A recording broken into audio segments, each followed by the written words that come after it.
Hello friends, welcome back to my channel. Welcome back to a new vlog. If you're new here, my name is SheIsZuriElizabeth. Forgive this, I just dropped some water on me. It should dry up in just a minute. But welcome back, you guys. So it's been a few weeks since I came back from Austin. First of all, I just want to say I had such an amazing time. I'm so happy that I went because I made a new friend. I got to explore a city that I had wanted to visit for so long. I have been filming since I came back. I'm editing the footage now, and I'm like, oh, there's no real consistent timeline here. It's just a bunch of things that I've filmed here and there. So I just want to use this to narrate everything that has transpired, because it's been a lot. It has been a lot. That's everything that's happened since I came back from that trip. So first things first, if you haven't checked out that vlog, I'm gonna link it here or here, one of them, and it'll also be linked below. But while we were there, in the vlog, you'll see me and the girl that I met. We were walking around downtown, and then we met this guy, and he's like, oh, let me take some cool black and white pictures of you. And so he did, and they're included in the vlog, you'll see. But as we're taking the pictures, I get this bite on my thigh. It just started itching out of nowhere, and I was like, oh shit, a mosquito got me, oh my god, whatever. So it's itching the whole night. I'm like, what the hell is going on? So go back to the hotel, wake up the next morning, and it's still really itchy, and it's a little bit swollen, but still I'm just it's a mosquito bite, I'll be fine. Okay, get back to Boston. Get back to my apartment super late, by the way. I came in, I got home at 12 a.m. and yeah, and I'm sitting on my couch, didn't unpack, nothing. I just sit, changed, and my leg is first of all, it's right on my thigh. I have this huge freaking bruise, okay, a ring right around where I got bit. And so I'm freaking out, and I'm Googling stuff. I'm like, what is this? Lyme disease is the first thing that comes up. You get bit by a tick, they give you Lyme disease, and it leaves this freaking ring around where they bit you. So I'm freaking out. I'm like, your girl got Lyme disease. She went to Austin. It was so nice, but then comes back and she's about to freaking die. I didn't know what was going on, honey. I had no idea. I called urgent care, and they're like, follow up with your doctor tomorrow. So I had a virtual appointment with my doctor, and she was asking me all these questions. They're like, oh, did you notice a tick or anything? Did you notice anything about the bite? I'm like, no, nothing was for sure stuck in there. It just was a bite. I must have kind of hit it off, whatever bit me, and then all of a sudden it's just bruised like this. So she said it's most likely a spider bite. And I concluded that as well from everything I was freaking looking up on Google. And she's like, just kind of take some Benadryl for the itching, but it should go down in a few days. And it did, and it healed up, and everything was fine. But it was really it was really scary. Okay, so also while I was in Austin, I got some really, really bad news. I don't know, it's just really sad to talk about, but my parents called me and they said that my lovely cat Ellie didn't come home that day, and it was very unlike her because during the summertime she goes out during the day, roams, but she always comes back. She checks in, gets some water, gets some food, goes back outside. That's just her thing, but it was getting pretty late and she didn't come back home.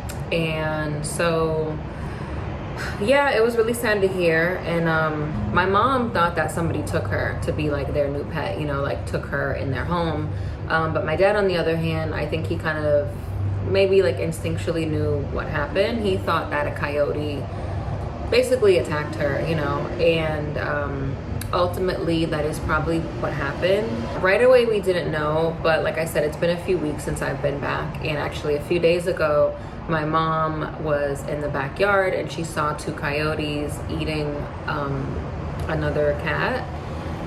So that is probably what happened, and it is really unfortunate because Ellie was my little baby girl. I freaking loved her so much. Basically, I guess I never really told you guys. So when I moved out earlier on in this year, it wouldn't have made sense to take Ellie with me because my parents' house is pretty big, and then coming to my apartment, which is pretty small compared to the house, cats get really stressed out, and I wasn't gonna make her do that, make her go from being in a big house to now this is the only space she has to roam. She wouldn't be able to go outside, and it would just have put a lot of mental stress on her. And also, she wasn't just my cat. Like, that was my girl. We were like bonded, but she wasn't just my cat. It was our family cat. So she stayed there with my parents, and I would just see her every time I went to go visit. So that's what happened with Ellie, and it was really unfortunate. But you know, my parents, God bless them, like, they immediately wanted to get a new cat. And I was a little like upset about it. Like, this was like the day after she went missing. They're like, we need to get a new cat. And I didn't really understand in the moment. I was like, you guys gotta calm down. Like, she might come back. We have to try to find her. But now looking back, like, I could tell they just didn't want to grieve the process of missing Ellie. Like, Ellie and my dad were super close. And so I know it was really like hard for him especially. And it was hard for all of us to really like deal with that happening. It's traumatic because, like, I guess the whole thing with my mom finding the coyotes, it's like a little bit calming to know, you know, because like if somebody took her and then it was in a new home and like whatever, like, yes, amen, she'd be alive still, but also it'd be really sad to know that she's out there and isn't home with us, you know.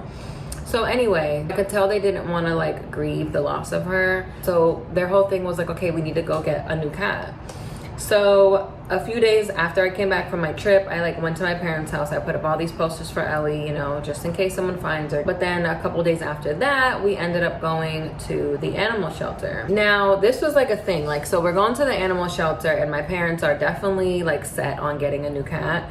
Me, on the other hand, I'm like thinking in my head, I'm like, I kind of want a cat, you know, I do want a cat, but I'm like, you know, I travel a lot, like I work a lot, like, is this gonna make sense? Is it gonna be a feasible situation to really like take on the responsibility of having my own cat?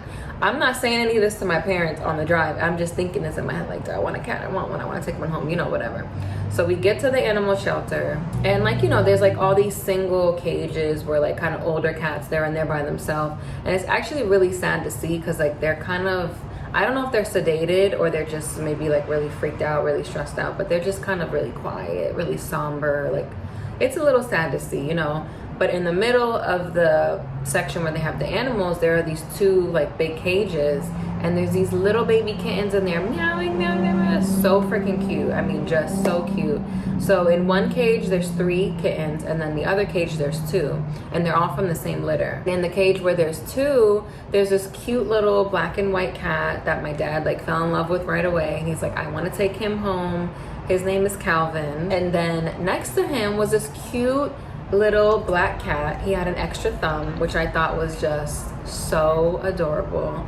And you know, they were brothers, so I was also like, oh my god, like that would be so amazing if my parents get Calvin and then I get his brother and like, you know, we'll be bonded forever, not just by family but like by our pets, you know.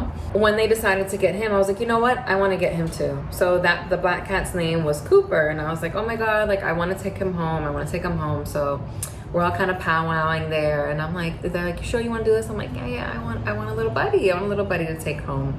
So that's what happened. We ended up adopting 2 kitties that day. It's been like super fun to have like a cute little baby kitty to kind of like raise because they're kind of like babies, you know, like they sleep all day and you know, they're like learning everything. They're in a new environment. They're just like figuring things out. And it's so cute to just see as they like learn and grow, you know. So that has been my life. I have a freaking kitten now. He's here actually. He's like down below. He's sleeping. I have so much footage, like I said, of like just him being like a cutie little baby, just like learning stuff and everything. So I'm gonna put a lot of that in here so that you can kind of see our journey together. Also, I want to talk about his name. So when I got him, part of what drew me to him was like, oh, he's an all black cat. You know, black cats have the stigma of being bad luck or being freaking witchery or whatever, you know, but I'm like, you know, I don't see that in him at all. Like, he's just a cute little baby. I'm like, what name can I give him that like goes with him, but also gives him like a little bit of edge, you know? So I settled on the name Danger, which I freaking love his name. I mean, just so cute. And I'm just, you know, I'm like so happy now. It's nice to have a little buddy here. Even though he does act up, he does get on my nerves sometimes. He's a freaking cat, okay? Like he's sneaky, he's stealthy, and also he's not on a sleep schedule. Like I've been trying so hard to get him on a sleep schedule. It's been absolutely nuts. But I guess that's like for another video. Anyway, so that's the tea. That is what's going on. You know, rest in peace to my girl Ellie. I'm sad to even talk about her, but you know what? I feel like she came into our life for a reason, and I'll always remember her, but like part of me has to kind of close that chapter, because I get sad every time I think about her. Like she was such a great kitty, and like just special, you know. So I have to close that chapter and move forward. I'm excited for you guys to see more of Danger. He is a super cute, super fun little baby doll. And yes, that's where we're at. So if you want to see more of Danger the cat, please make sure you are subscribed. If you like this video, give it a thumbs up, and then also comment below, like anyone that's cat moms or cat dads, cat parents, whatever, like send me recommendations, send me toys, like, and also if you want to see videos like dedicated to cat stuff, like for example, I got him a specific cat litter, specific cat food, like those kind of things, like definitely comment below and let me know, because I'll be more than happy to share that, like way more than happy, because you know, I'm a cat mommy again. It feels good, it feels good. So thank you guys so much for watching. Make sure you're subscribed, and I will see you again in my next video. Bye. Hello, my boy. You're a big boy now. Hi. You're so handsome. You sleepy boy. Look at your coat. It's so shiny. Oh my goodness. Okay, bye-bye. Good night.